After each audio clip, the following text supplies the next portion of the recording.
Okay, so go to the next one. And first, I'm just going to tell you a little bit about me. So my name is Robyn.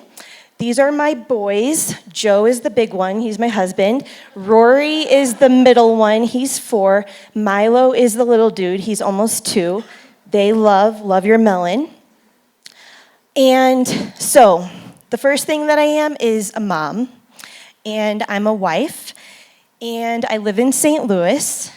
I'm the founder of Tiny Superheroes. But most importantly, I'm very unqualified to be here. Very. I already knew that, and then people spoke, and then I knew it even more.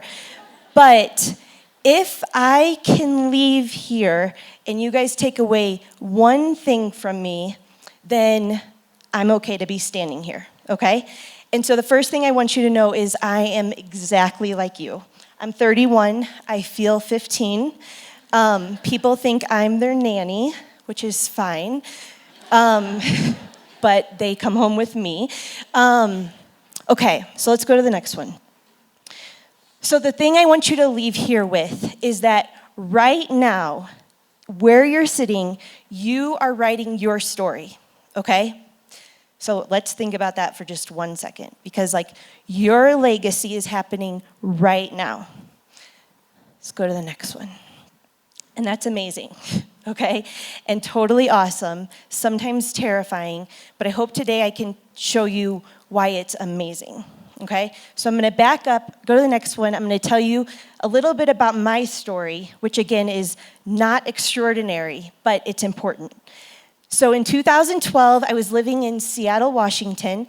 Rory was 1, Joe was my husband, and I was working at a software company, which was kind of like the ideal job. It was this awesome software company that made really cool iPad apps.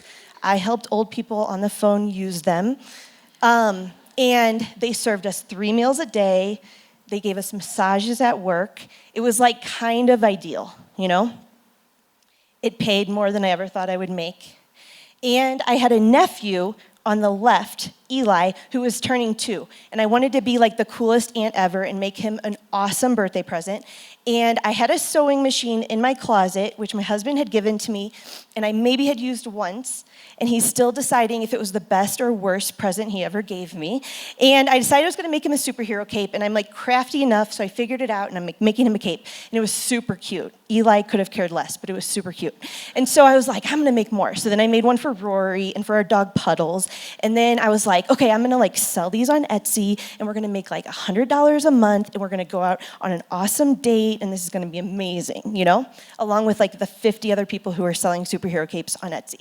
So go to the next one. So within no time, this was October, this was Halloween, we were fully superheroed family. This is the last time we ever dressed up as a family, but super fun. Okay, so go to the next one. During this time, I had this 1-year-old, which is a very emotional time, and I was reading this blog called Blessed by Brenna. Brenna's mom went to high school with my husband, and through Facebook, I found her blog, and I was religiously reading it, okay? Brenna was born with this, first of all, they have an older son. Everything through her whole pregnancy expected to be totally normal. Brenna came out looking like the bottom left picture, okay? And if you can imagine, that was really hard. Brenna has this very rare skin disease called harlequin ichthyosis. Less than 24 people in the country have it. Her skin is missing a protein, and that protein causes her skin to grow 8 times faster than ours. It does not shed on its own. It doesn't regulate her body temperature, and it doesn't protect her from infection. So when she was born, she'd been accumulating this skin in the womb that wasn't coming off, okay? So she nearly died. And this is gonna be a lifelong battle. But Brenna is 4, just like Rory. Brenna is awesome. Brenna's doing awesome. Her regimen is very strict. She's in the bath about 3 hours a day. Which you can imagine, as a mom, is very difficult. And I was totally moved by Brenna. So I'm making these superhero capes, I'm reading Brenna's blog, and I particularly remember sitting in the rocking chair, and I was Brenna's a superhero and she needs a cape. Okay, so let's go to the next one. So I contacted Brenna's family, and I was like, you don't know me, you kind of know my husband, I've been reading your story, it's totally extraordinary, this might sound weird, but I would love to send Brenna a superhero cape. So I sent her a cape, she of course looked adorable. I shared her story on this new blog called tinysuperheroes.com, and I was like, that felt amazing. Like, it was selfish, like it felt so good to do something like that. So let's move to the next one. So I found 10 other kids online, just their parents' blogs, and I sent them capes. So we have Brenna, and then we had Isaac. If you look down, Isaac's girlfriend is Ireland, super cute. So she became one of our first 10 as well. Wyatt, Case, Elijah, Esme, they're all amazing. Okay, so I sent them all capes. Let's move to the next one. Then I kept sending them. So at this point, I have this website, and I'm like, okay, how am I doing this? I love Tom's shoes. Okay, we're gonna do buy one, give one. Every day I'm like, oh, I need a place where they can nominate them. I'm just building this as I go. I have no idea what I'm doing. Let's see what the next one is. It might not be the right one, but okay.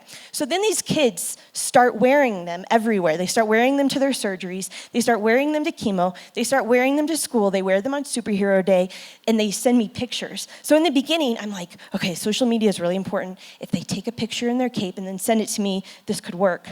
But I thought it was gonna be a lot of work. But what happened is they keep sending them to me. Anthony has had his cape for 3 years, and he wears his cape everywhere. So he's like, I'm having surgery on Friday, I'm having chemo next week, and they keep sending them to us. So go to the next one. What I realized later, about 2 years later, was that Tiny Superheroes had changed my story, So here I am living in Seattle, have this great software job, have this great perfect kid, have this family, and then it all changed. And I didn't even think about it when it was happening, but my job changed. I quit my job. We moved across the country. We moved from Seattle to St. Louis because starting your own business in a social enterprise in a very expensive city is very difficult. So we moved to St. Louis. It changed my marriage. It changed my entire life. It changed how I was a mom, which is the most core thing to me. It changed everything. Let's go to the next one.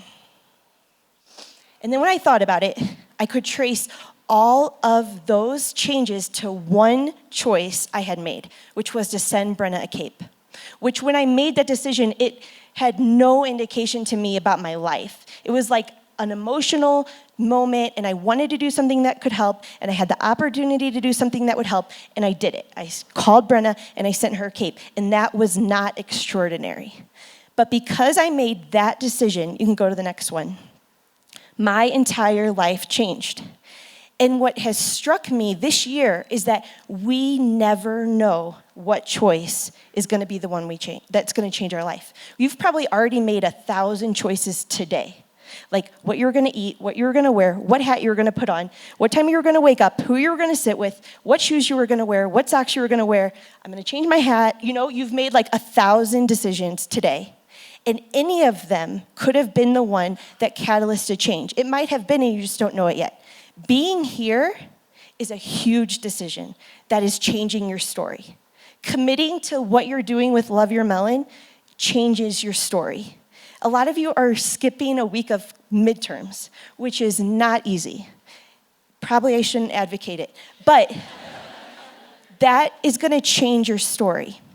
And so for me, what it empowered me is that my story matters. Let's go to the next one. And I want you to know that your story matters, okay? And I want you to know the day I realized that my story mattered. So let's go to the next one. So this is Super Connor. He is from Utah. He is beautiful, and his big blue eyes are his token characteristic. He had a undiagnosed neurological disorder. They had no idea what was wrong with him, but he was dying, okay? And he was quickly losing everything. So by the time I met him, he couldn't talk, he couldn't walk, he couldn't communicate in any way, but he had these big blue eyes, and his mom is amazing, okay? So a year and a half ago in December, Super Connor passed away, and I remember I was in bed reading my Facebook, and it was his mom wrote, I had the first night of sleep by myself last night, Now, once you have kids, you'll realize that that is like the most amazing statement ever. And in my mind, I was like, somebody helped her. Like, that is so amazing. Somebody took over her duties for one day and she got to sleep. And then it hit me that Connor had died, okay? And it hit me like a ton of bricks because I just hadn't even thought of that. So let's go to the next one. Super Connor died, but Super Connor's superpowers are still here. And Super Connor's family's hope and strength and courage are still here. And so Super Connor got to join our Angel Squad, and the Angel Squad is very active, okay? And it's very important to realize that this moment is the hardest moment that anyone could ever imagine, losing your child.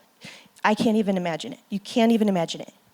And we have the opportunity to give them something that in that moment gives them an ounce of hope. 1 ounce. And I can never stop doing it because the obstacles that keep me from doing Tiny Superheroes, which feel huge to me, I am terrified of failing. I am terrified of putting this project out there and it not working. Right now, I'm just being totally real. Tiny Superheroes has no money, okay? And Tiny Superheroes income is also like my family's income, okay? So my husband has a job, but we're a 2-income family, and right now Tiny Superheroes has no money. And in any other point in my life, when I was in high school, when I was in college, that would have stopped me because it would be so much easier to walk away. It would be so much easier to just stay and take your finals. It would be so much easier to go to a party than to go to the hospital. It would be so much cooler to do a lot of other things than love your melon. A lot of you are here by yourself. That is like terrifying. Who's here by themselves? Like, who doesn't, like, this is terrifying.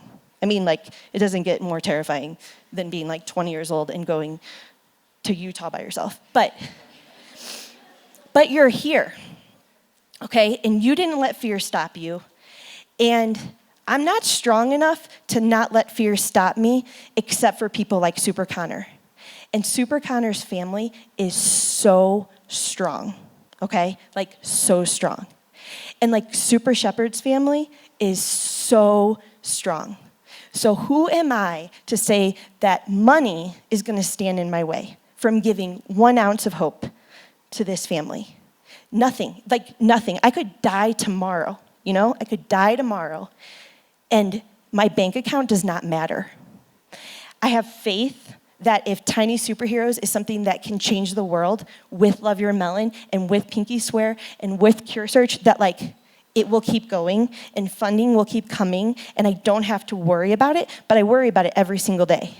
But I keep putting one foot in front of the other because I cannot let that stop me, okay? So go to the next one. This is the last one. This is just a quote. I'm not even gonna read to you, but I just want you to know that your story matters. My story matters to these families, you know? And it's just a blip on the map. Compared to Love Your Melon, Tiny Superheroes like doesn't even exist, you know? But like to 10,000 families who have received our capes in 16 countries, Tiny Superheroes gave them hope, okay? And courage and strength, and you guys are doing that.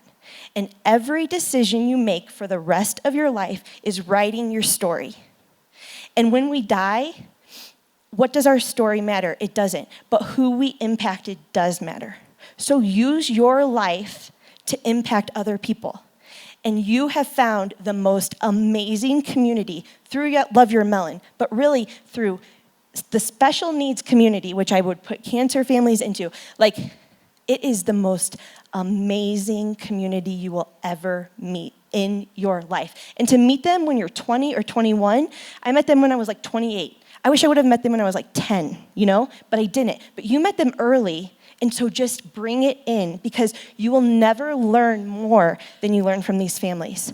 So the last thing I'm gonna leave you with is that, I kind of said it in that video, but my husband's like very involved, but he's also like terrified of Tiny Superheroes. But he's like, isn't it sad? you know?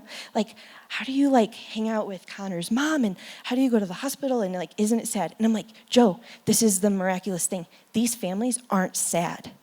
Like, do they wish they weren't battling cancer? Is it super hard when your son is having chemo and he's having steroids and he's a mess? It is so hard, and it is sad. But sadness isn't what overcomes these people.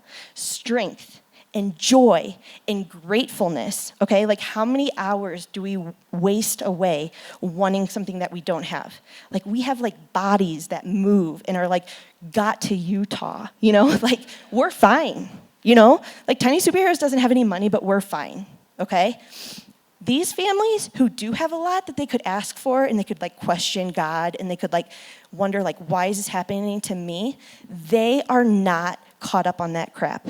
They are grateful for every moment of every day. And the truth is that cancer could kill a kid, and a bus could kill you. You could die in a ski accident tomorrow. And that is like a really hard reality. No, I'm being serious though. It's terrible. But it's like our reality. And the problem is that these families know that. And because they know that, they are grateful for today. So if we can know that a little bit, that we are mortal, you know, your time is limited. Use it. And be grateful for every opportunity you have. And just be kind, you know? And all of this is very simple. And you guys are doing it. And I wish that you all would share your stories, because like yours is more extraordinary than mine. But I just want you to walk away knowing that you're writing your story right now, okay? Every decision you make. And that's not to scare you. It's to empower you. So thank you. And just keep doing what you're doing, because you're already writing a beautiful story. I'm thankful to be a small part of it. And yeah, I love you all.